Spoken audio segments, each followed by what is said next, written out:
Hey there, and welcome to the podcast, Whether or Not and to What Degree. Chief Meteorologist Kendra Kent here, and I am so excited to welcome meteorologist Bob Trihy to our weather team. Welcome, Bob. Well, Kendra, it's so good to be here, and it's been such a great experience since I've been here about a week and a half. It's been wonderful. Everybody's been really gracious and helping me out, including yourself. And it's just really been a really good experience so far at Fox Carolina. Yeah, well, we're very happy to have you. And you aren't a native Carolinian, Nope. But your wife is from here. So I know that you guys will be excited. I keep wanting to look over because he's way across the studio right now. But we have to social distance. That's why we do it this way. But I know she's excited to be here. And you've spent a little bit of time in the Carolinas. We're going to talk about that in just a second when we go through kind of where all you've worked. But tell us about where you grew up. I grew up on Long Island in New York, and interestingly enough, where I was born and lived for the first few years was Amityville, New York. And when I say that to people, Amityville horror. Yeah, that's the first thing I thought of, yeah. Right, so... It's not as scary as it is. No, in fact, we used to drive by this house where it happened all the time to go to the pool. Wow. And then years later, it turned into a horror thing. And so when I mention that to people, they're like, Amityville. And in fact, my grandmother owned a house there, and I was cutting the grass for her, and somebody came and stopped in front of the house, and I thought it was an emergency. Oh, like, but they were what's just... going on? Where's the house? Gosh. So I had that. And then we moved out farther east to Great River. It's in Suffolk County, and it's on the south shore of Long Island.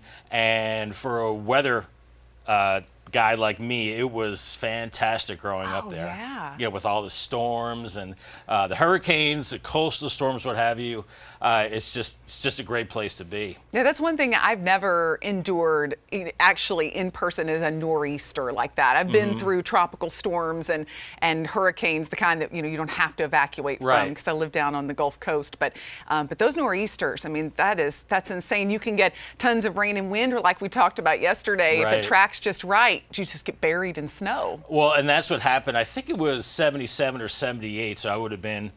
I'm going to give my age away here, 13 or 14. And the typical forecast is, when the storm is hugging the coast, the Weather Service or New York City would say, we're looking at snow, but a quick change to rain on Long Island, South Shore, because that wind starts to turn out of the southeast. That snow flips right over to rain. You go from the 30s into the 40s. Well, this night, the low tracked a little farther out to sea and pulled in more of that cold air. So I wake up at 3 a.m., look outside, and I'm like, the snow is up over the hedges, probably at least 15 inches of snow. So it was wonderful. I was like, because usually that rain-snow line killed us as far as, pretty much turning anything to rain along the coast when that storm hugged the coast too much. Oh, yeah. Well, and for this area and where my husband grew up in Alabama, one of the legendary snowstorms was the superstorm of 93 that moved through. And that actually I wish I could remember the exact amount, but I want to say it was between 9 and 12 inches across upstate South Carolina, which is just huge. Wow. Even more across Alabama. I mean, this thing was a blockbuster, but it's just one of those things that, as a kid, stuff like that happens and it really gets you. Like if you love weather and then you go through something like that, sometimes that's just what seals the deal for wanting to be a meteorologist. True. And I always used to watch the winds too. I had a weather station on my roof at home, and anytime the wind was east or north of east, chances are you'd see snow, staying snow. But anytime it just started drifting south of east, it was game over. It was going to change to rain and warm up into the 40s more than likely. See, you were already getting the basics of just, classic intro to meteorology when you were a kid. I was. That's awesome. And then obviously you ended up having your career be in meteorology. Kind of walk us through all of the places where you've worked, because you've had kind of a diverse areas to forecast, that's for sure. And what's interesting enough is that I actually went to college for hotel management. Oh, really? Originally. And just like me, we both went to college for different subjects. And then I was thinking, the passion of weather is still there. I still wanted to get involved with this somehow. I moved to Jackson Hole, Wyoming, and I was a ski bum for about 5 years there. And I got into radio, and it was an FM radio DJ. You've got a great voice for radio. I could totally see that. Spinning the old records and all that, and back in the days of vinyl.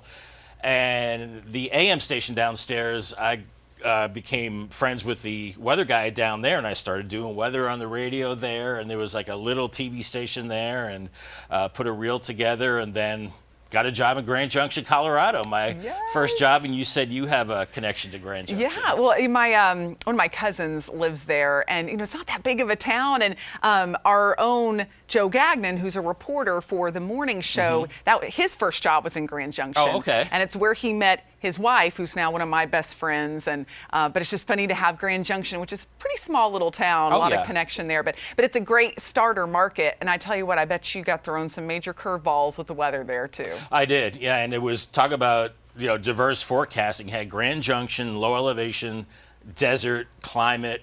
Then you start climbing up into the mountains, into Rifle, and then Glenwood Springs, higher terrain, better chance of snow or colder weather. Then even from there towards Basalt and Aspen, we did forecasts for there and the San Juans as well into Telluride. So, talk about doing forecasts for different areas. It was pretty extreme there, but it was pretty fun, beautiful part of the country. Oh my gosh, and great skiing and great hiking, and I love it over there. But of course, we have a diverse area here, so that's perfect. You can bring your knowledge of mountain meteorology for sure to our area. Now, where did you end up after Grand Junction? After Grand Junction, went to Wisconsin. Okay. Went to Eau Claire, Wisconsin, where I was the chief meteorologist there. Wow, yeah, talk about severe winters. That was pretty severe up there with snow and wind and just ridiculous cold too. Way below zero. So I was there for quite a bit of time. And then after there, went to North Carolina. Yes. So you got a little more temperate. A little more temperate. Good old, in the other Greenville, The other right? Greenville. In fact, when I was at that Greenville, I was thinking, yeah, there's that other Greenville in South Carolina. I bet that place is pretty nice to live. So that was Greenville, New Bern, Washington. So that was eastern North Carolina. My wife is from Elizabeth City, my wife Susan. So that's where I met her when I was working there. And then that was interesting because same as here, you're tracking hurricanes, and hurricanes start to head our way, then it's big news. Oh yeah. So really enjoyed North Carolina, and then got married. Took a little break, and that was in 2012. Okay. So, and then after that, went to Springfield, Missouri. Gotcha. Wow, And you've been all over. Yeah, I'm a nomad. And you got your wife to leave the Carolinas. I did. But again, bringing her back now, so she's thrilled about that. Right. So Springfield, Missouri, I was there for 3 years, and then Decatur, Illinois is where I just came from. And I was there for 2.5 years. Yes, and that's you get some brutal winters up there too. Yeah, not as bad as Wisconsin, but still pretty rough. Yep. I mentioned blowing snow. You said, nah, we don't really get blowing snow here too much. Not as much. Occasionally we will see something like that, but you'll laugh at us, I think, this winter when we have an inch or two of snow in the forecast, because we all lose our minds, even the meteorologists, because it's such a big, it's excitement when all of this happens, and it can be so tricky to forecast. We talked about, it's a little more extreme up, we're talking about nor'easters, because the track of the low can mean the difference between 8 inches of snow and 1 inch. But here, the 85 divide line is a real thing. And you go north up into Travelers Rest, sometimes you'll get 6 inches of snow, and then down south to Greenville, and there'll be barely an inch. So it can be such a subtle difference in our weather, and just the difference in 1 or 2 degrees in certain levels of the atmosphere, and that's what does it. Well, it's got to be tricky for you as well to figure out accumulations, because your ground never freezes here. Yeah. It's always a warm ground.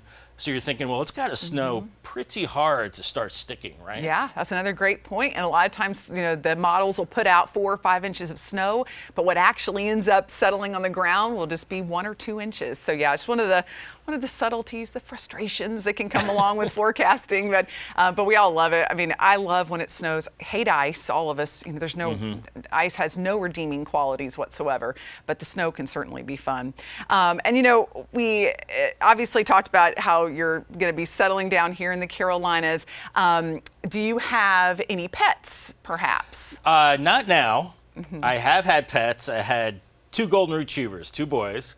It was Hugo and Charlie. Yes, those sound familiar. Yes, Hugo. You've heard of Hurricane Hugo before? Yeah, pretty big storm for us in the Carolinas. Yeah. Yeah, and Charlie was the hurricane that hit the west coast of Florida and did some damage up in the Tampa Bay area. Yeah. So, but yeah, I had my 2 Goldens. They're in doggy heaven now.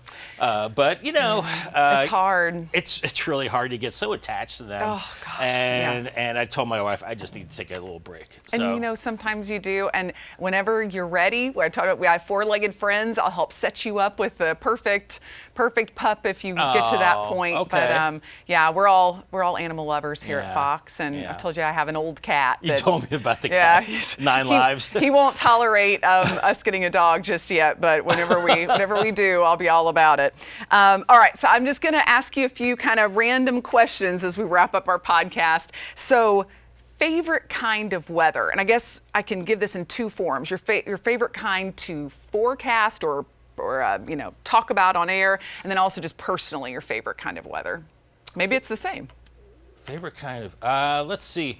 I do like the rain snow aspect of it. Determining the rain snow line, and if you're getting snow, how much snow are you going to get? Where's that freezing line setting up? How are things looking? The latest track, what are the models saying? So it's a challenge. Oh yeah. I've had some hurricane forecasting, not a lot, but I think the rain, snow, even sleet, I like doing that. I really like putting that together. Yeah. To see how it, and then how it pans out.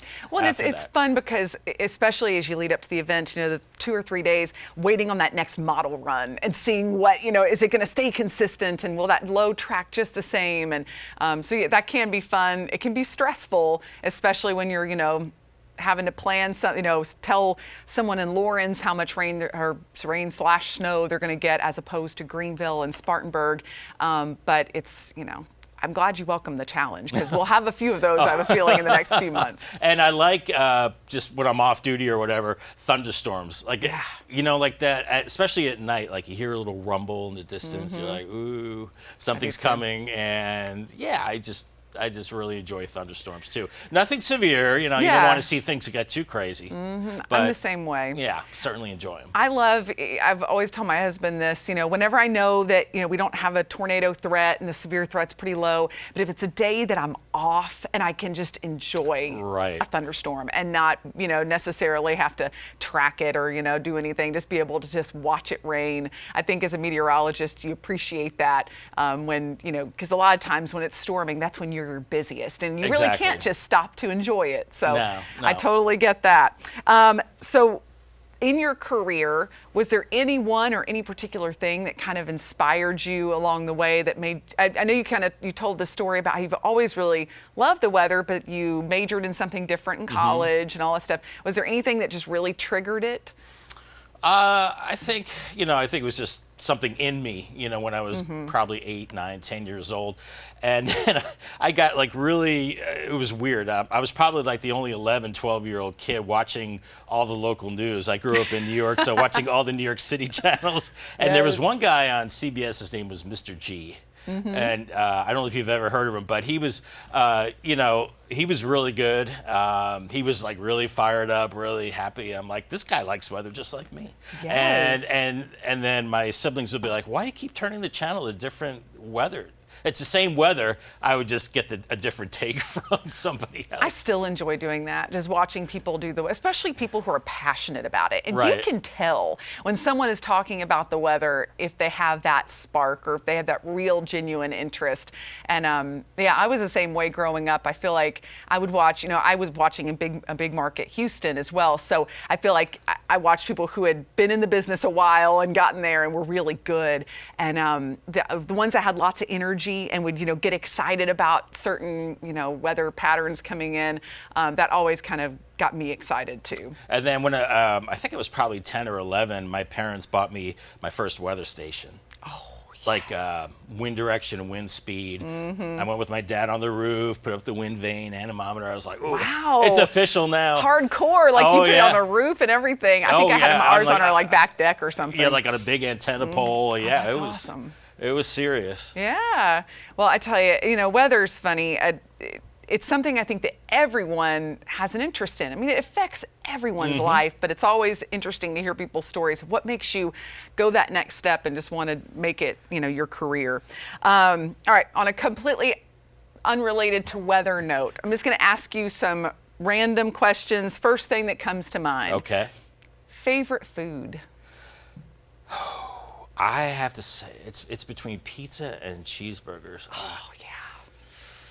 They're both so good. Yeah, Just I'd say a tie. Yeah, I'm kind of with you on that. I always think about like what would be my last meal, and it would have to be like a really good cheeseburger, Yeah. like really good fries, and like a chocolate milkshake would be my Yeah. ultimate. But I think cheeseburger would probably beat out pizza. Yeah. If I was on an island, somebody said, "Here's 50 cheeseburgers or 50 slices of pizza." Yeah, burgers, yeah. But the pizza too, though, like you go to in New York, I can't imagine like the amazing pizza you probably had. Yeah, pretty good.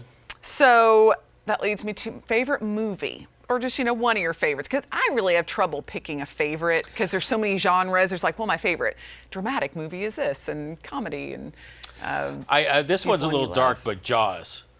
The reason being is it was the first PG movie I was able to see without my parents. Oh my gosh, Saw it with a friend, I love it. and my mom said, "If you come home and say I can't sleep, I'm having nightmares," I'm like, "Oh, I'm okay." And Jaws is a pretty intense movie. It is, very. And I was that young, and it was all like kind of close to home. I grew up in Amityville. The fictitious town was Amity. And I went to the ocean all the time, and they're in the Wow. water all the time. So I took a little break, but I mean, there are a lot of movies I like. Yeah. But How do you feel about Twister? Have you ever seen it? Yeah, I did see Twister. It was pretty good. I loved it at the time when it came out, and then I watched it like 15 years later, and I was like, oh, I don't know. I mean, it's Dorothy, that whole yeah, it's a little dramatic. But, Yeah. But all cows, other people yeah. have to watch that movie. Yeah, if Just cows a are thing. flying by, how come your car's not getting pushed off That's the a great. road? Right. That was more a production thing, but good acting. I like this. Yeah, no, it was good. It was good. Yeah. So with sports teams, we've talked about this before, and I'm sure those watching can gather that if you're from New York, you're probably a fan of some of the New York teams around I there. am. Who's your Yankees or Mets? Oh, Mets. I know the answer to that. Yes. Mets. Yeah, that was a long time ago because my grandfather was originally a Brooklyn Dodgers fan. And then, of course, they broke everybody's hearts in New York and moved to L.A. Yeah. So he went from Dodgers to Mets. So I rooted for the Mets. Actually, and I'm also an Islanders fan too, hockey. In fact, they're playing tonight, and they might win their series against the Capitals tonight and move on. So yeah, I went to Islander games a lot with my dad. We had season tickets, so that was pretty fun. And Football. I'm sorry? Do you have a football favorite? The Jets. NFL? Okay. Yeah, You're a Jets. the long-suffering Jets fan. So it's tough. It's tough. And, our GM, Jeff, he roots for the Lions, so it's even harder for him. Oh, I could see that. Yeah, I wasn't always an NFL fan, but I went to Mississippi State, and my Dak Prescott really brought Mississippi State up. He was just a great quarterback, and then he went to the Dallas Cowboys. Right. Well, I happen to be from Texas. You would think I would be a Cowboys fan, but I became a Cowboys fan when he got there. Oh, so okay. I always preface that where I'm not like a diehard. If you ask me questions about the Cowboys, like the greatness of the '90s, I'll be like, oh, I don't I don't really follow it, but I do enjoy watching them now. But I feel like you either love or you hate the Cowboys, kind of like the Patriots or the Or people Yankees. love to hate them. They do love to hate them, or they love them. That's- One of the two. Oh yeah. Yes. Well, we are so happy to have you here, and Well, thank you.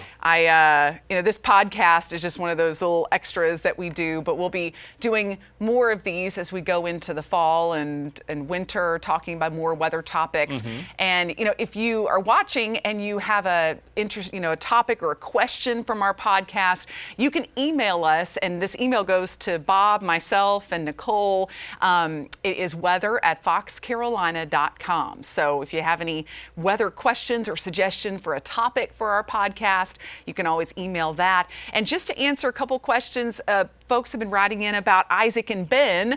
They both left, it just happenstance that they both left right after one another, and they both moved to Texas. Ben for more personal reasons, and Isaac took another weather job there. So that kind of wanted to let people know where they went, but we're really, really happy that you're here now, Bob. Well, it's great to be here. It's really, it's just really a good fit for me, and it's just wonderful having everybody here as anchors and co-anchors. Everybody has been really, really nice. Well, and you'll find that everybody in the upstate is very nice and accommodating, and we'll help you through finding the best places to eat and all that stuff. Even though it's a tough time to move somewhere with COVID, and you're probably wanting to go check out all the great restaurants around here, and that's a tough thing to do when Right. Yeah. So, but we will, of course, continue to bring you more podcasts, and you'll see Bob on weekends on the 10 o'clock news, as well as on various newscasts throughout the week. So thanks for joining us for this podcast, and we will see you later. Bye-bye.